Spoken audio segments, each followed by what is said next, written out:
คนมาเบิกการทำได้นางยำน้ำคนอยู่บ้านอาหารหนักเป็นสองตอนแบ่งตอนปั้นคนแบบเยอะกัน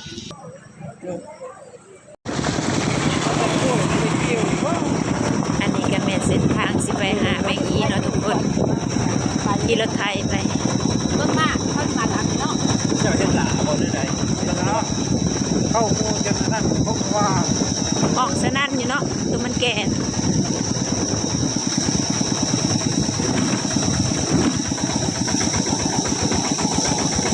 ที่ว่าก็โดนแบ่งกินเวลาตรงนั้นเขาแบบหมอกแล้วเวลาไล่นี่ก็ว่าจะพูดเป็นพวกคณะเพื่อนลงหลายคนกับใครอยู่หลายคือเนี้ยคือลงที่ลงบุรีอ่ะใช่ครับข้าวข้าวน้ำมันไฟลงแล้วทางในร้านเส้นกับลงแต่ว่าทางกับเปื้อนทุกคนลงไปเขาดูแล้วดูคนนะทางเปื้อนเขาลีเราจะอยู่พวกคนที่ว่าพวกเขาจะเนี้ยเขาจะเนี้ยเนี้ยลงไปเอาน่ะลงกระตาเลยรอบหน้าตอนนั้นเข้าไปก็นานเกินไม่ได้บอกเนี้ยคือไม่ทันแล้วครับเขาแรกไปเส้นนี้ก็เขาคอยนาไปว่านาไปเส้นนี้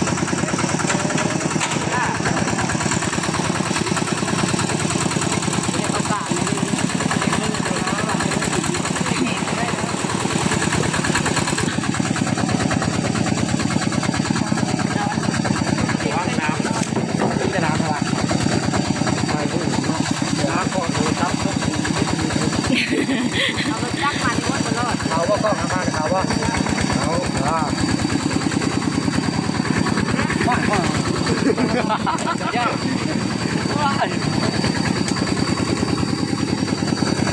ปูใหม่ปูปลามาพี่น้องเอ้ย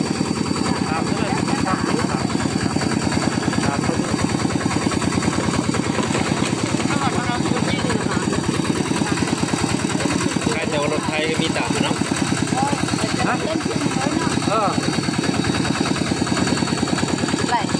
ไล่ปลาบ่ไหลค่ะธรรมชาติไล่ปลาแม่นบ่พี่แม่มันน่ะห้องบ่โอเคเดินน้ำ แต่เลี้ยวไม่ดีตาไม่ผ่าไม่ผ่าไม่ว่าจะเห็นหน่อไม้เวลาเห็นหน่อไม้ก็ต้องออกแล้วออก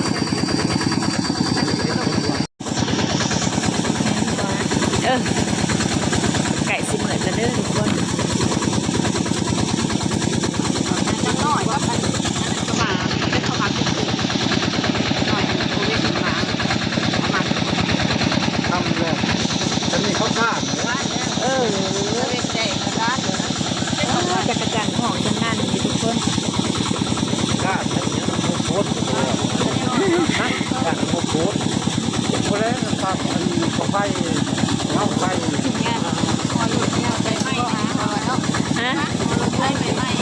ยักษ์ครั้งแรกในชีวิตมาการนั่งจักรยันรู้ว่าสิได้หรือเปล่าทุกคนใช้จะมาน้ำด้วยน้ำเด้อจะได้จะว่าเฮ้ยผลทางแล้วก็ระหุดีแล้วการลูกยักษ์ให้มาบ่รอดทุกคนดึงว่าลงจักแต่ไม่ได้เนาะ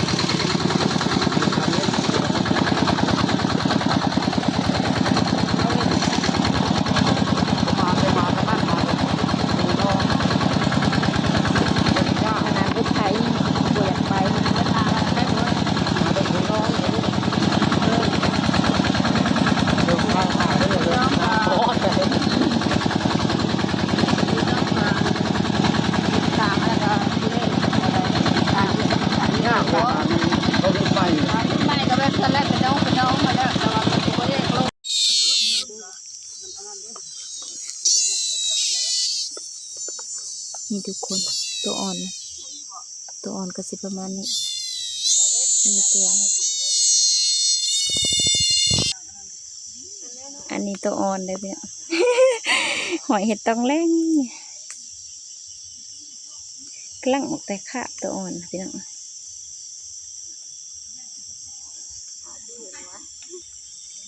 นี่พี่น้อง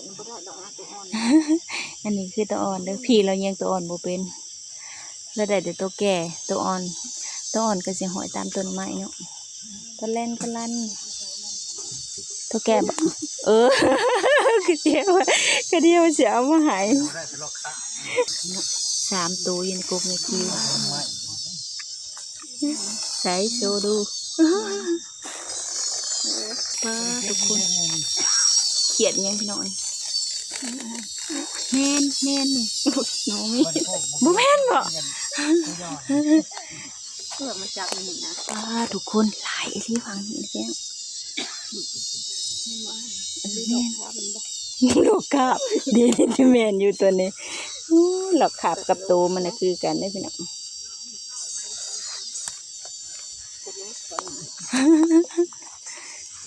หาตามใบไม้แบบนี้เนาะนี่พี่น้อง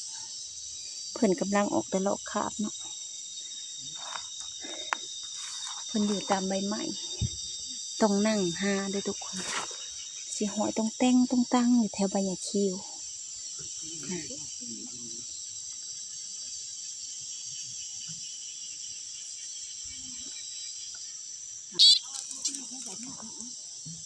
อันนี้เป็นตัวแก่มันได้ทุกคนตัวแก่มันก็สิแบบนี้บินได้แล้วตอนนี้เด้อพี่น้องกำลังออกแต่ลอกค่ะ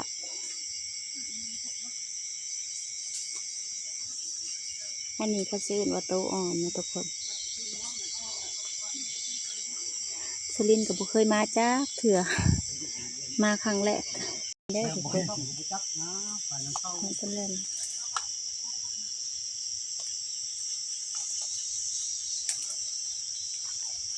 เห็นอยู่ไอ้ตัดไปมาแล้วพเอกมาแล้วพเอกได้จากโตแล้วพเอก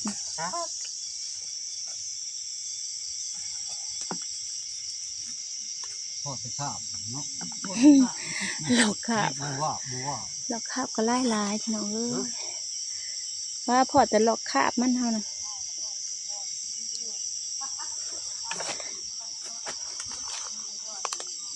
นี่อันนี้โมเมนต์หลอกคาบเลยตันโตมันเลยดอกข้าวนี่คือก ำลังขึ้นต้นไม้เนาะ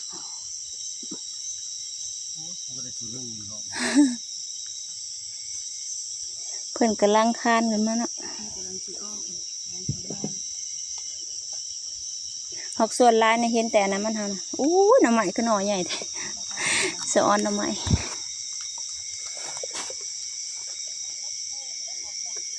ยิงไปยิงมาประเทศหน่อไม้พี่น้องหน่อบักใหญ่พี่ก็เห็นหน่อไม้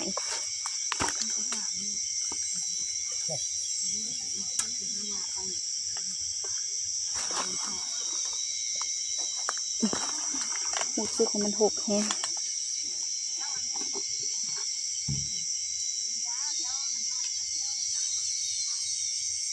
ทางแตนพี่น้องหน่อไม้ยูเซ่พี่น้องบักใหญ่ไงตัดเลยแต่บุมีเสียม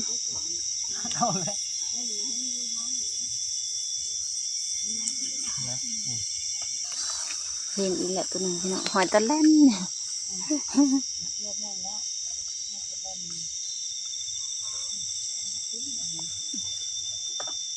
เพิ่นกำลังออกไปลูกขาบอันนี้ก็เอิญว่าตัวอ่อนนะทุกคนโอ้ยพี่ยุงน่ะลายกำลังหมุนขึ้นมาแต่ขี้ดิน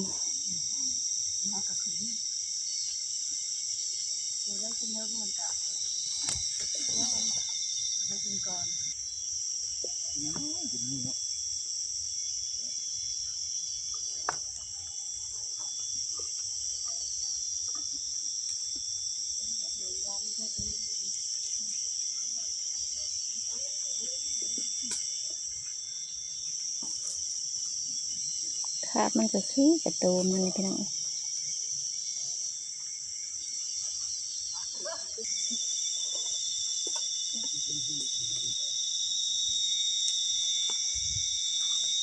ค เพิ่นก็คือประตูเพิ่นนี่นี่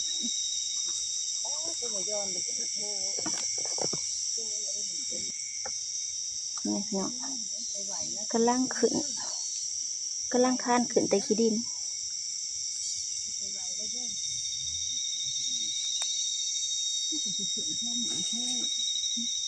ต้องเยื่องสะๆเดี๋ยวพี่น้องจึงเห็นพายไปไวในบ่เห็น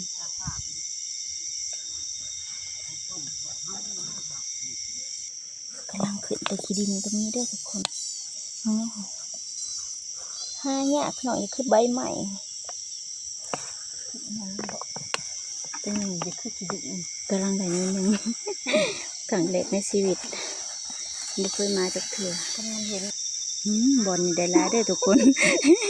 พี่เราว่าแมนเราขาบมันบอป้าทุกคนกำลังออกตอนแรกนี่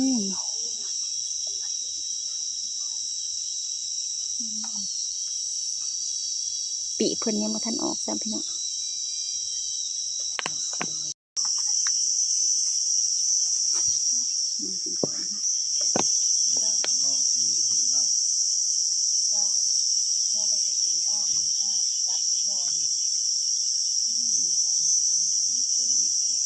3 ตัวว่ามันเติบเด้อทุกคน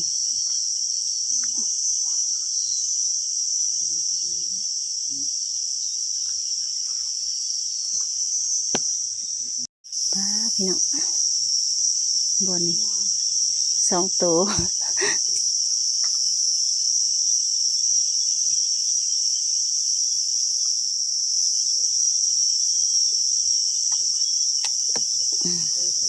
กำลังขึ้นมาแต่ขี้ดินพี่น้องนี่ไปทางไหนล่ะ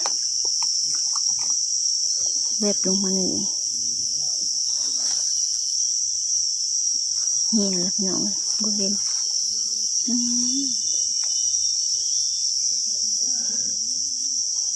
ขามันก็ลายตัวมันแก่นะห้องสนั่นอยู่เนาะกำลังขึ้นแต่ขี้ดินก็จะประมาณนี้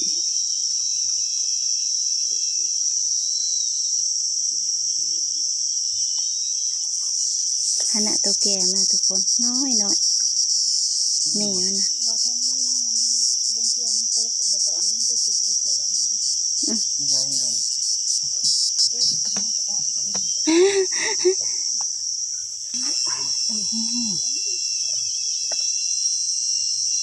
กินข่อยนะโพดเท่าคอหนาวคอนหมดเลยเจ้าระบบบอกข่อยอันนี้ก็แม่นแต่ว่า อันนี้สิเอิ้นว่าไม่อีมาได้อพี่น้อง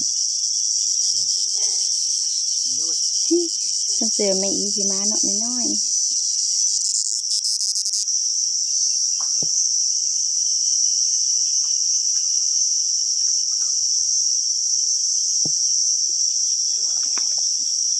ผู้เพิ่นขึ้นมาแต่หัวแรงเพิ่นก็ขึ้นมาหอดกระเทิงมันแล้วเนาะทุกคนผู้กำลังขึ้นมาแต่ขี้ดินกันยังทำไมพี่ยะนางได้ยะนางยะนางไม่ใช่ได้อยู่บ่ใส่หน่อยหนึ่งจะปุ๊กน้อยจะถึงแล้วนะนี่กันหอย ใส่หางไอตัน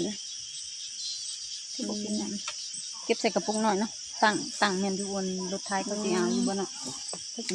ถ้าจะมาเอาอยู่กลางป่ากลางดงเอาเนี่ยหรอก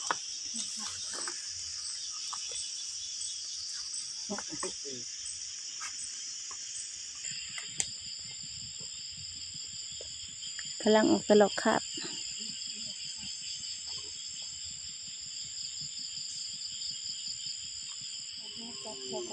มาโหดมาเกิดมาเกิดมั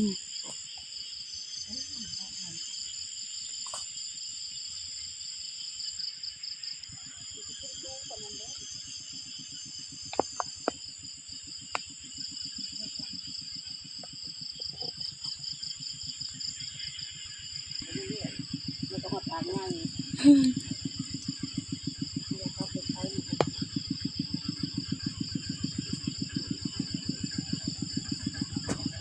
ได้แน่แต่ก็ได้อยู่บ่ ได้น้อยหนึ่งเอานะ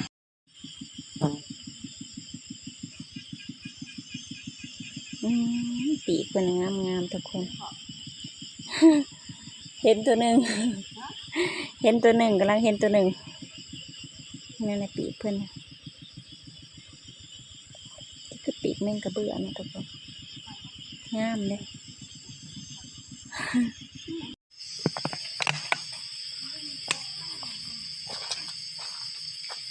บุกเคลื่อน ไปมันบ่ได้ได้อยู่เด้อก็สิอยู่ได้ งามงามพี่น้อง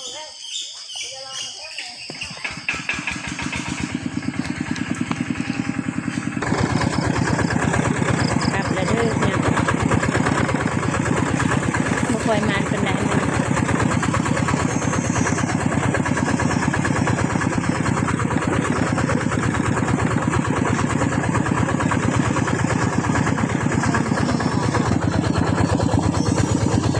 อุ้ย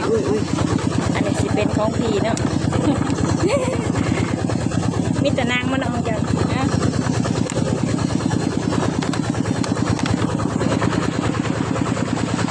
ขี่รถไถหัวคอนล็อกแรกว้าของอ่านได้หลายเติบเด้อทุกคนเป็นน่ะคือว่ามันฉันนี่ก็ว่ามันนะน้องสาวยิงน่ะจนเต็มขวดได้ละมานะโอ้โหเนาะ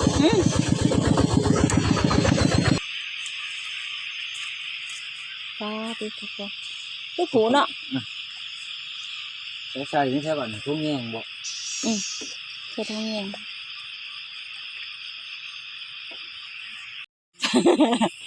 ป้าอยู่เนาะกำลังหัวเพาะจะกระจันอีกย้อนแล้วย้อนอันนี้เขาเอิ่นว่าย้อนหัวได้เนาะกำลังเป็นนางอันนี้ย้อนหัวตุ๊บๆแป้งๆนี่แถวขี้ดินก็มีได้พี่น้องป้ามาเพาะมาแล้วพี่น้องโอ้ยกกอึ่งนี่พี่น้องไปหาโตบ่อเดียวนะ6 โตโอ้เดี๋ยวสิหากันเลยพี่น้องยันประทันเขาป้าพี่น้องเยียนหัวเต็มจุดตรงแรง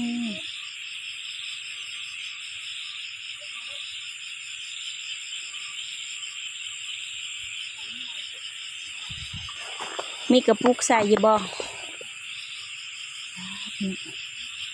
ว่าเท้านะเพิ่นมีกระปุกใส่ยี่บ่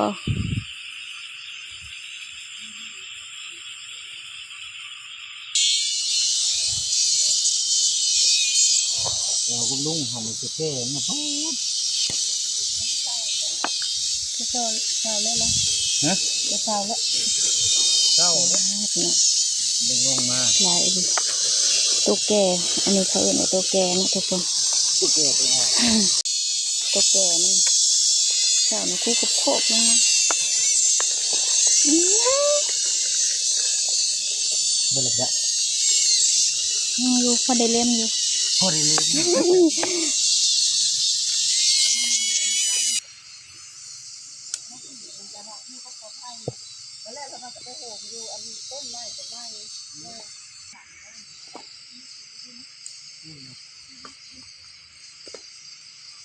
กำลังออกกำลังเบาะปีกคนคือปีกแม่กระเบื้องเก็บกำลังม่วน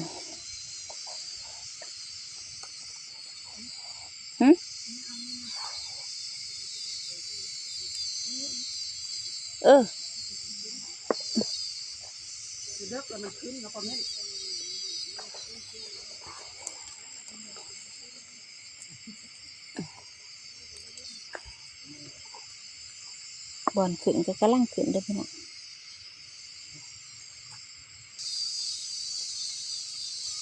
อยู่ในเบ็ดตองใบเดียวมีหัด2 โต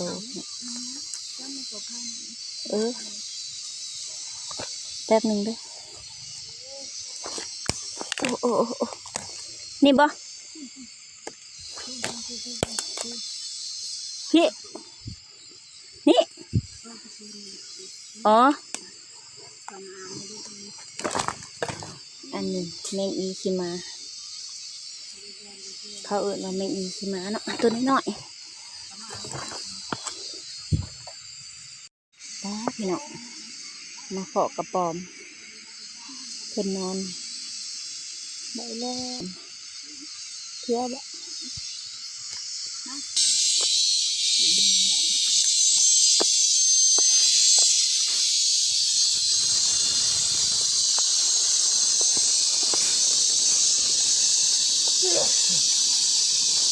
เช้ามันแล้วมันติดตกลงมาที่จักรจันทร์ตัวแก่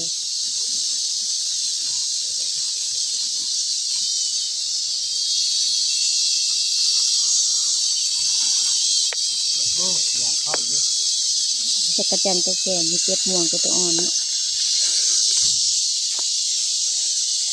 เพื่อนเนี่ยสิ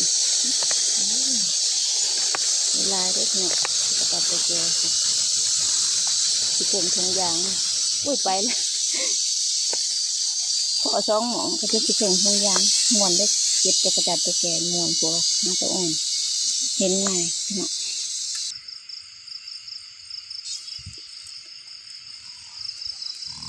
ม่วนได้เนาะเก็บจักรจันทร์ตัวแก่น้ำม่วนคนตกลงมาคนก็มาหาข้างแถวกุกใหม่ปุ้ยก็ได้สั่งไปแล้วเก็บจักรจันทร์ตัวแก่ก่อนนี่พี่น้องได้3 ตัวมาขออีกแล้วพี่น้องเพิ่งกำลังออกจากลอกคาบเนาะอันนี้เขาซื้อมาตัวอ่อน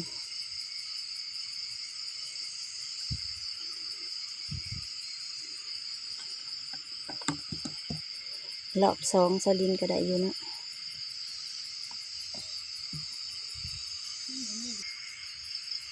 ปาติเตอร์อันนี้อยากแก่แล้วเนาะปีกเพิ่นก็มีแล้วเห็นอยู่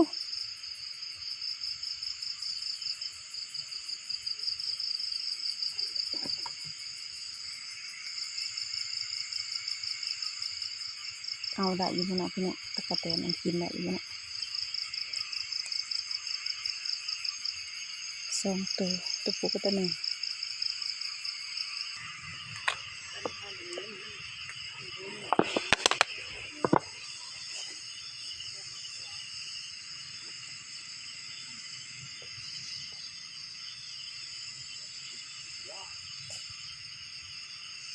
แล้วลังขึ้นมาแต่ขี้ดินพี่น้อง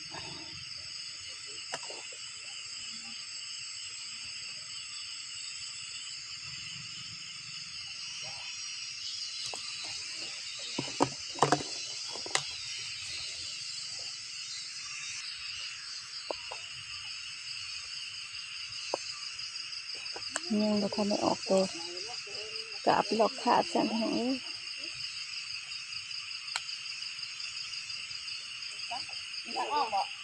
ออกแล้วถึงไม่ใช่หนูแล้ว